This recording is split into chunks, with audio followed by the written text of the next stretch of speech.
Right now, somewhere in the world, a college dropout is closing a deal that will make him $10 million before lunch.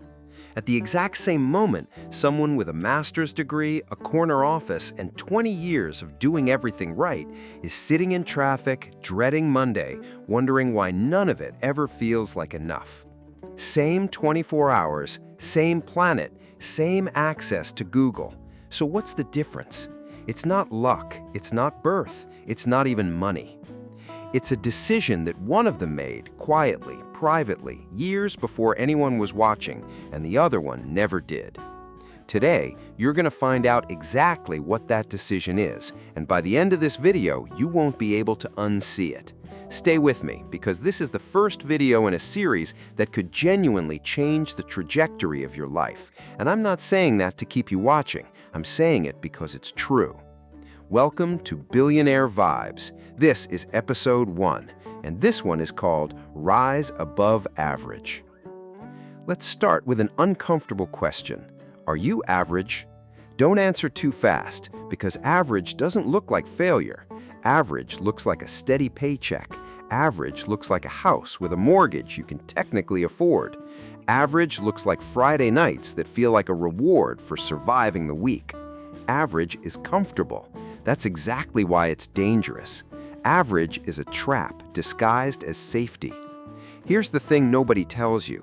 The system you grew up in, school, workplace, culture, wasn't built to create billionaires. It was built to create reliable employees, obedient, punctual, risk-averse people who show up, follow instructions, and don't ask too many questions. That system worked. It's still working. Look around you. It produced exactly what it was designed to produce, a world where the vast majority of people are, statistically and financially, average. And average, statistically, means struggling. It means living paycheck to paycheck. It means being one bad diagnosis or one layoff away from disaster. It means retiring at 65 with barely enough saved to last 15 years. That's not an opinion, that's the data, over and over in country after country. So when someone tells you just work hard and you'll be fine, what they're actually promising you is average, and you were never built for average. Nobody sits at 3 years old dreaming of being average. Kids dream of being astronauts, inventors, champions. Somewhere between childhood and adulthood, the dream gets sanded down until realistic becomes the goal. That sanding down process has a name. It's called conditioning. And billionaires are the rare few who refuse to let it finish the job. Now here's where it gets interesting, because I'm not about to tell you that billionaires are just hard workers who believe in themselves. That advice is recycled, hollow, and frankly insulting to your intelligence. You've heard it 1,000 times and it never worked, right?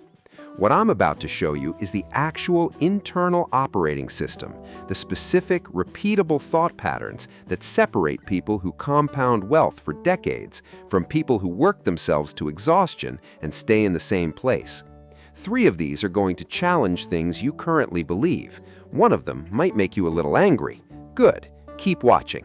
You've heard the phrase, time is money. Forget it. Delete it from your vocabulary right now, because it's actually one of the most limiting ideas ever sold to the average person. Time is not money. Time is worth infinitely more than money, because money can be lost and made again. Time, once spent, is gone forever. A billionaire doesn't think in hours worked, they think in decades compounded. Here's an example that illustrates this perfectly. 2 people graduate the same year. One takes a stable job, earns a steady salary, and spends every dollar as it comes in, upgrading their car, their apartment, their lifestyle in step with every raise. The other person takes a lower-paying job on purpose, one that teaches them how a business actually operates from the inside, and they invest every spare dollar into learning, into small bets, into assets instead of liabilities. 10 years pass. The first person has a nicer car and a bigger apartment. The second person has equity, ownership, and options. 20 years pass. The first person is still trading hours for dollars, hoping for a promotion. The second person now owns things that make money whether they show up or not. That's compounding. And compounding doesn't just apply to money. It applies to skill, to relationships, to reputation, to health.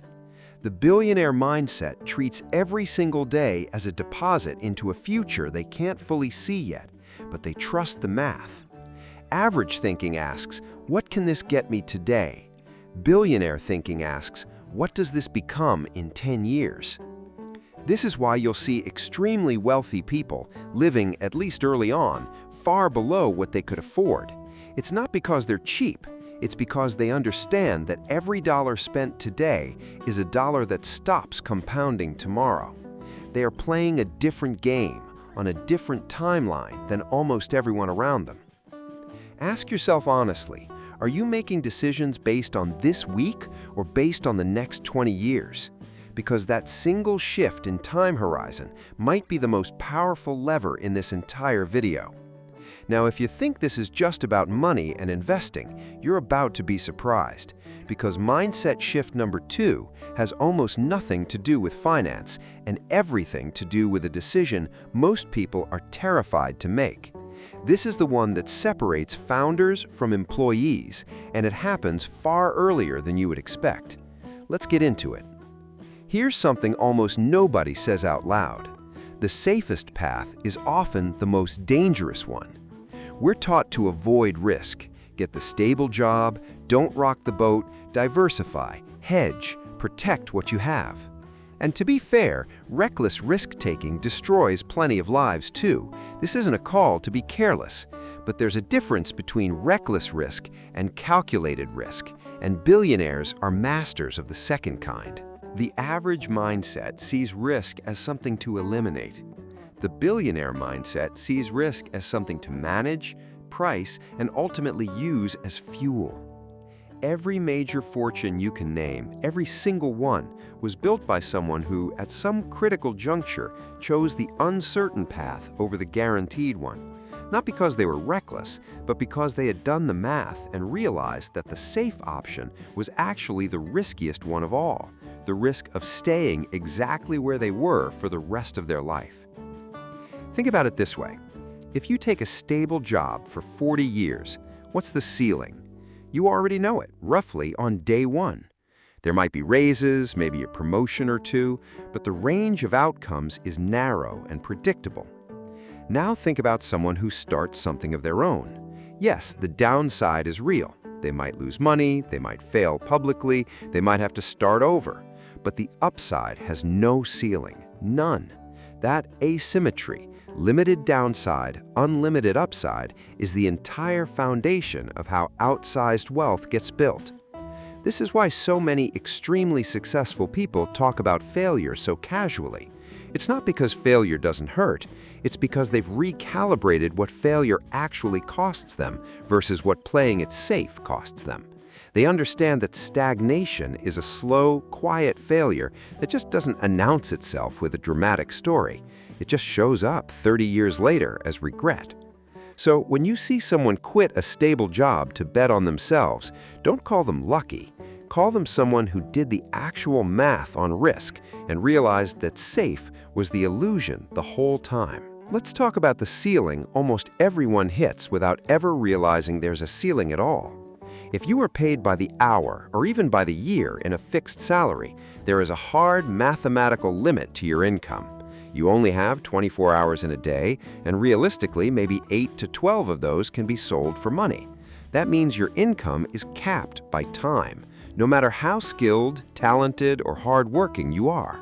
You could be the best employee on the planet, and you would still hit a ceiling because the model itself has a ceiling built in. Billionaires don't sell hours. They create value that exists independently of their personal time. A product that sells while they sleep, a piece of software used by millions, a brand that people trust without the founder personally shaking every customer's hand, a company where other people's hours are being leveraged to build something the founder owns a piece of. This is the single biggest structural difference between the ultra-wealthy and everyone else, and it's almost never explained clearly. It's not about working harder, Plenty of exhausted, overworked people are dead broke. It's about the mechanism by which value gets created and captured. If your income requires your personal presence to exist, you have a job, not wealth. If your income exists independently of whether you personally show up today, you have an asset. This reframe changes everything about how you spend your time. Instead of asking, how can I work more hours? The question becomes, how can I build something that works even when I'm not working? That might be a piece of intellectual property. It might be a system that other people run. It might be an investment that grows on its own. The specific vehicle doesn't matter as much as the underlying principle. Detach your income from your personal hours, and you detach your income from its ceiling. Most people never even ask this question because they've been trained since childhood to think in terms of jobs, titles, and salaries. Nobody sat them down and explained that there's an entirely different operating system running underneath the wealthiest people on Earth. Until now. If you've made it this far, you already understand more about how wealth actually gets built than most people learn in an entire lifetime. But there's one more mindset shift left, and honestly, it might be the hardest one to accept because it's not about strategy at all. It's about identity.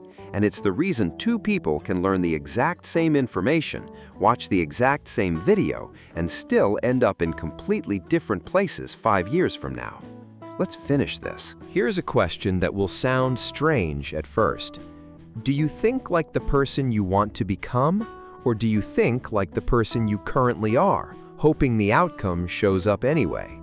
Because here's the uncomfortable truth. Almost everyone wants the result. Almost nobody is willing to become the person who naturally produces that result.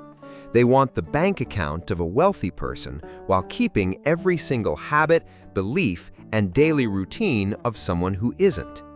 Identity comes before outcome, not the other way around. Billionaires don't wake up one day wealthy and then start acting wealthy. They think, decide, and act like the version of themselves who has already achieved it, often years, sometimes decades before the money ever shows up. That's not magical thinking, that's cause and effect. If you consistently make decisions the way a disciplined, forward-thinking, value-creating person makes decisions, over enough time, the results those decisions produce start to look like wealth. If you consistently make decisions the way an average, comfort-seeking, short-term thinking person makes decisions, over enough time, the results start to look like average. This is why self-discipline shows up in literally every study ever done on high achievers, not motivation. Motivation is unreliable and comes and goes with your mood. Discipline is doing the thing regardless of how you feel about it that day. Billionaires are not more motivated than you on any given Tuesday. They've simply built a system where motivation is irrelevant because the identity does the deciding, not the mood. Think about your own daily habits honestly for a second. What time do you go to sleep and why? What do you consume first thing in the morning? Information that sharpens you or noise that numbs you? When something difficult shows up, do you lean toward it or away from it? These small, boring, repeated decisions are the actual mechanism, not the dramatic moment of founding a company. The thousands of tiny decisions that happen before anyone is watching. And here's the part that should genuinely shake you. The gap between an average life and an extraordinary one is not made of a few giant decisions. It's made of thousands of small ones, repeated daily, compounding quietly in a direction nobody can see until years later when the results become undeniable. By the time the outcome is visible to everyone else, the person who built it has already been living as that version of themselves for years. So the real question isn't, how do I become a billionaire? The real question is, who do I need to become starting today so that this outcome becomes the natural result of who I am? That's a completely different question, and it's the one almost nobody asks. Before we bring this all together, there's one more piece that most people skip entirely because it doesn't feel like strategy. It feels like something softer, something almost too obvious to matter, but ignore it and everything else in this video collapses. Let's talk about it. You can absorb every mindset shift in this video, write them down, repeat them to yourself every morning, and still end up exactly where you started if the 5 people you spend the most time with are all playing a completely different game. This is the part nobody wants to hear because it implicates the people we love, but it's true anyway. Your environment is not neutral. It is either actively pulling you toward growth or quietly, comfortably pulling you back toward average, and most people never audit which one is happening to them. Think about the conversations that fill most rooms you sit in. How much of it is about problems being solved, ideas being built, opportunities being examined, and how much of it is complaints about the weather, gossip about people who aren't in the room, or reasons why some new idea probably won't work? You don't need a single motivation speech to know which environment produces which kind of person. You already know because you felt the difference yourself, the specific kind of energy after a conversation that expands your thinking versus the specific kind of drain after a conversation that just complained for an hour. Billionaires are famously, almost obsessively deliberate about who gets access to their time, not because they think they're better than anyone, because they understand that proximity is one of the most powerful, least visible forces shaping a person's trajectory. Spend enough time around people who think in decades, and decade thinking starts to feel normal to you. Spend enough time around people who think in paychecks, and paycheck thinking starts to feel normal too. Neither one requires effort. That's exactly the danger.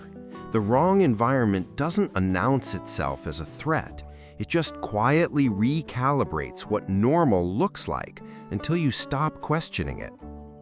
This doesn't mean cutting people off coldly or becoming obsessed with only networking with successful people. That's a shallow, transactional misreading of the idea, and it usually backfires. What it means is being honest with yourself about which relationships genuinely challenge you to grow and which ones exist purely out of habit or comfort. It means seeking out at least a few people, mentors, peers, even books and podcasts if real people aren't available yet, who are operating at a level you want to reach, so that level starts to feel achievable instead of foreign. Because here's the compounding effect most people never calculate. Mindset shifts 1 through 4 are hard to sustain in isolation. Willpower alone is a weak, unreliable engine. But willpower supported by an environment that reinforces the same direction, that's no longer willpower, that's just momentum. And momentum, unlike willpower, doesn't run out at the end of a long day. Now let's bring all 4 of these together, because individually, each one is powerful, but combined, they form something else entirely, an actual operating system for how to move through the world. Time as the ultimate currency means every decision gets filtered through the long game, not just this week's convenience. Calculated risk as fuel means staying still stops feeling safe, and moving forward, even imperfectly, starts to feel like the only real form of safety. Creating value instead of trading hours means your effort starts building things that outlast the actual hours you put in. Identity before outcome means none of the first 3 shifts require you to wait for permission, funding, or luck. They can start today in your current circumstances, regardless of your bank account balance right now. And the right environment means those first 4 shifts don't rely on white-knuckle willpower to survive your worst weeks. They get quietly reinforced by the people and inputs around you, so the direction holds even when your motivation doesn't.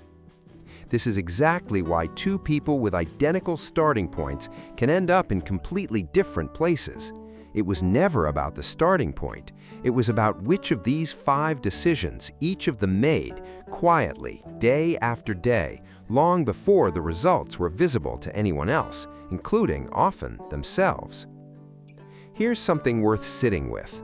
Most people who eventually become extraordinarily successful describe the moment things took off as almost anticlimactic, because by the time it took off, they'd already been operating this way for years. The overnight success was rarely overnight. It was the compounding result of a mindset built quietly, invisibly, long before the world noticed. Let's be honest about something most motivational content won't tell you. None of this guarantees you'll become a billionaire. Statistically, almost nobody who adopts this mindset ends up with 10 figures in the bank. That's just reality, and I'm not going to lie to you to keep you watching. But here's what this mindset does guarantee, if you actually apply it. It moves you away from average. It compounds your time instead of wasting it. It builds assets instead of just paychecks. It turns risk from something you fear into something you can navigate with skill. And it makes you, gradually but certainly, into someone who is simply better equipped to handle whatever life puts in front of you, financially, mentally, and otherwise. That alone is worth more than most people ever get from 40 years of playing it safe. So the choice in front of you right now isn't billionaire or nothing. The choice is, do you keep operating on the default settings you inherited from a system that was never designed to make you exceptional? Or do you start, today, making the kind of decisions that compound in a different direction? If this video hits something in you, if some part of you just recognized that you've been playing the average game without even realizing it, that recognition is the beginning, not the whole journey, the beginning. This is episode 1 of Billionaire Mindset, and we're just getting started. In the next episode, we're going deep into the specific daily habits of self-made billionaires, the unglamorous, repetitive routines they protect more fiercely than almost anything else in their lives. It's going to surprise you how simple and how strict those habits actually are. If you want to actually rise above average instead of just watching a video about it, do 2 things right now. First, subscribe, because this series builds on itself and you don't want to miss the piece that connects everything together. Second, and this matters more, pick one thing from today's video, just one. Maybe it's re-examining how you spend your time. Maybe it's identifying one calculated risk you've been too scared to take. Maybe it's asking yourself who you need to become before the outcome shows up. Pick one and start today. Not Monday, not next month, today. Because average doesn't wait for you to be ready, and neither does everyone else who already decided to rise above it. I'll see you in the next one.